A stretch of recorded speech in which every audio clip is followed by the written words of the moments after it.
我真的都气得发抖了。我买的油、米来，全部都没了。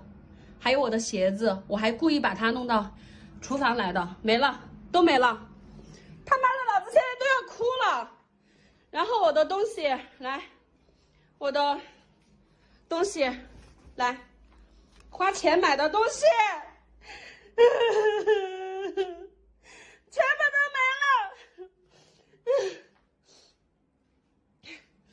气死我了，气死我了！这个屁东西，我这真的是打。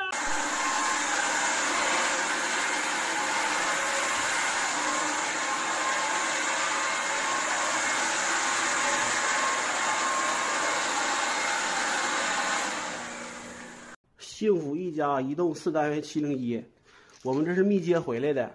我家有个确诊的，他们进来给我们消杀。